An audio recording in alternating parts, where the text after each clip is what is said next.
We're going to have a look at how we put buildings into landscapes now. And this is a building that is badly drawn, but it's a way that a lot of us start off by drawing buildings. And we get a ruler out because it's a straight building, it's got edges on it and quite different to the countryside. So we tend to use a ruler on the building and it looks very static and childlike if we do that. So I want to show you a better way of drawing your buildings in the first place before we paint them. Now normally we hold a pencil like this, but I'm going to hold it this way, which is much looser. I have less control over the pencil, and so the marks that I make are going to be more organic and looser. And I'm not going to worry about using a ruler.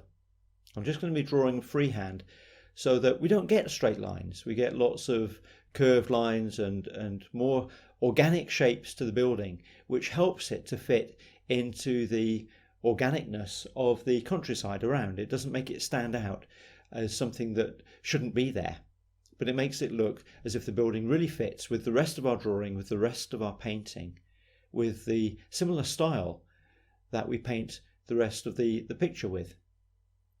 A little bit of ground there that softens the building into the ground. We're going to put some grasses and bits and pieces there to sort of sit the building in. Now I'm adding on a little bit here because it may not have been in the original picture, but it just creates more interesting shapes. There's a bush on the right hand side and a little bit on the left there. It just creates more of an interesting shape to the building. And we're all about creating variety and interest for the viewer to look at. So if you compare the two, you can see that. Now I've painted the first one in a way again that the beginning painters might do, just using flat colours on the various areas. So on the roof and the window and the door, just painted flat colours in, pretty much the same on the ground and in the sky area as well. And I've not marked out one side of the building from another apart from having a pencil line. Now we don't want those pencil lines. They don't exist in reality and we've got to get rid of them. We will show you how to do edges in a moment to make the building look 3D. So let's have a go at painting the other little picture, and I'll show you how to paint a little sketch like this, which will bring life to the building. So I'm not just using one colour for any area. Here I've got two colours. I've got a burnt sienna sort of colour and a raw umber coming in the middle, just to create variety. Even in little areas you want as much variety as you can get. So the roof now will come up as a two-toned coloured roof rather than just one flat boring colour. Let's put in with a little bit of shadow colour now some of the shadows on the building. So I'm imagining that the sun's coming in from the top left. So let's put everything that's going to be in shadow in shadow. And I've got a purpley mixture with ultramarine blue and cadmium red. But again, we're going to vary this colour. Going to not just put it on as a flat colour, we're going to vary it. So I've put some of it in there on the side of the house, but now I want to add in, I'm going to put in a little bit of the roof colour actually, a little bit of burnt umber and raw sienna just into it, just to warm that shadow area up. And let's break it in there where the bush is next to the house. Put a little bit of it here as, again in the window, just to give us a bit of a feel for the shapes that are there in the window. And then with a dark green, and again I'm going to vary the greens quite a lot, bringing in some warmer browns as well. I just want to feed in the vegetation and the countryside just in front of the house there. Just plonk that in nice and roughly. It needs a path leading up to the house, so let's just drag that out with a damp brush. It stops the paper being completely white. It gives a little bit of colour, but is lighter than the grassland around it or the herbs around it. We're going to feed some of these as well into the building. We don't want a hard edge at the bottom of the building. It needs to be nice and soft so it grows out of the countryside, or it sits in the countryside, whichever way you want to look at it. So I'll put a little bit of that just into the building as well, just to tie it in. Now with our shadow colour again, going to come in and just put some shadows under the eaves. This will make the house look very 3D. just doing that one thing.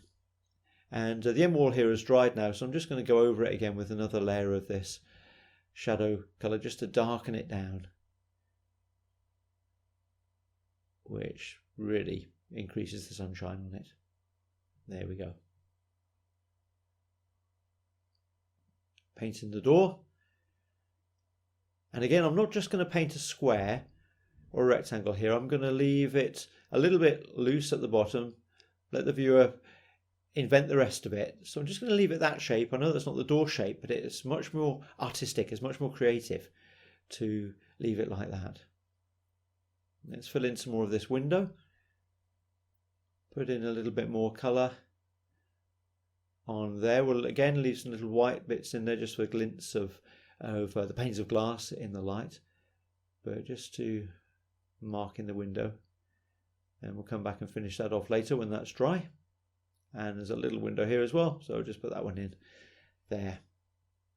Again, nothing needs to be completely straight. It doesn't matter if it's not exactly right. The more character you get into it, the better the picture is, actually, in my view. So here's this bush going in, just daubing in some dark paint there. It's in the shadow of the house, so it's quite dark. And we'll paint in some sky around it as well. Again, on the other picture, it was just one colour sky. We're going to vary it on this one. Variation's the key all the time. So we're going to put a little bit of warm colour, a little bit of yellow ochre in there just to warm up patches of the sky, just to grey it down a bit as well if the blue is too intense. But just to create variety. That's what painting is all about. It's about pleasing the eye. It's about the person who looks at it having lots to look at and lots of interesting things going on. You see there how the chimneys shows up really nicely there against the sky. We'll just blend that tree in at the right hand side there just so it fades away. I'm putting in another little bush on this side as well just to delineate between the very pale sky at the bottom and the edge of the little outhouse there. It just helps to put an edge to the house on that side. And while I've got this green, we'll put some more detail into the front.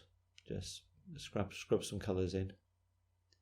Now I've just made this picture up, and I suggest you do that. I suggest you do a number of these little sketches and just have a play really with it. So when you come then to work from life, you've got the skills that you need to bring into the picture.